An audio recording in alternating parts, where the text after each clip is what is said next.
Hello, and here's wishing you a great Sunday from Radically Rational and radicallyrational.com. Okay, we'll do a little sports, we'll do a little music, and then we'll do a little Donnie. Sports-wise, how about this? The Longhorn women's track and field team wins the national championship. Wonderful. TCU is in the College Baseball World Series safely, and the Longhorns now have the inside track to getting there as well if they can get one more win over Stanford. Pretty good. It was a good day at Belmont in that, as far as I'm aware, no horse died yesterday. Very, very happy about that. Conor McGregor, really? You're now reduced to punching out a basketball mascot? I know it was accidental, but metaphorically, it certainly speaks to how far Conor McGregor has fallen. And then there's this. Not that it's a surprise. You knew what was going on here. This was straight cash, homie. I'm talking about the golf fiasco, and it all gets confirmed yesterday. Saudi Arabia just threw enough money at it, and they got plenty of money to throw. Their sports washing fund, over $500 billion. You got to be really rich when you can outspend a bunch of really rich American golfers. But now we know what's running this thing. And this is not just a sports merger. This isn't like the AFL and NFL getting together in 1970. This changes things geopolitically. And they're walking the dog, and we are the dog. And it's shameful. That brought me down, but this lifted me up. So there's BB and I last night, and we're looking for something to watch on the TV. And we're hoping we're going to find something that makes us happy. And we did. I'm talking about the PBS Public Broadcasting System, KLRN here in San Antonio. That 70 Souls Stars show that they did, it was just unbelievable. The featured performer and MC was the wonderful Patti LaBelle. And she is a wonderful person. Both BB and I have had occasion to interact with her a little bit from time to time. And she's just a wonderful human being, and she was great. But the music, I mean, think about this. The Tramps, George McCrae, Rock You Baby, Maxine Nightingale, the Manhattans, the Stylistics, more on them in just a moment, Harold Melvin and the Blue Notes, the Chi-Lites, the Emotions, and others. It was just wonderful. And let me say this, every single one of those performers can still kill it. I mean, they haven't lost anything. So it got me to thinking. A lot of this music is from right around 1973, all right, which is the year that BB and I met. And so, clearly that's going to take you back. That's going to put you in a certain frame of mind. And I know that every aging person of every generation has felt this way. So this is not restricted to me or me and BB. This is just the way it is. But you're going to get nostalgic about your music. Matter of fact, you may even get a little emotional about it. And as anybody who knows me even a little knows, I can do sap. Okay, I can get sappy on you in a heartbeat. Don't worry about it. So kudos to all these wonderful performers. But I'm going to single one out. Well, before I do that, how about this? Have You Seen Her by the Chi-Lites? But even that brought back some nostalgia because I'm a college football fan.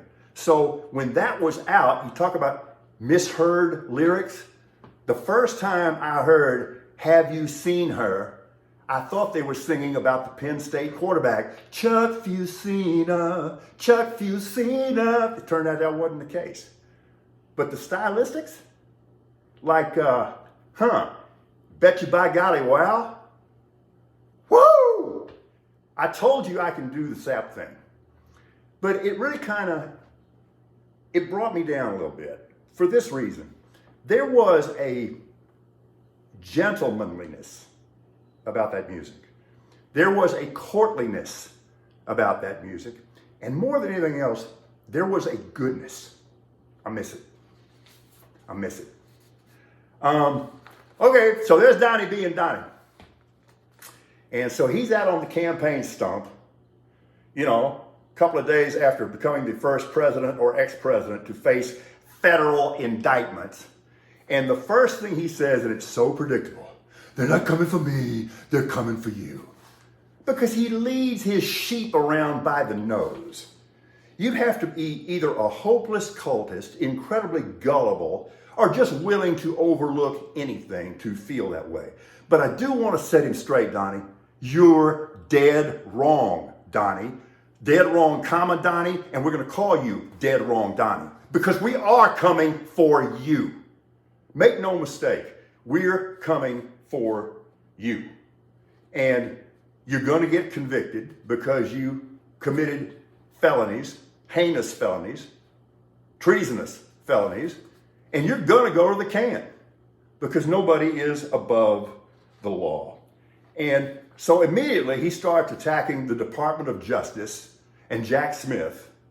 One of the reasons why he is unfit to hold office is because he has no respect for any of our sacred institutions and never has.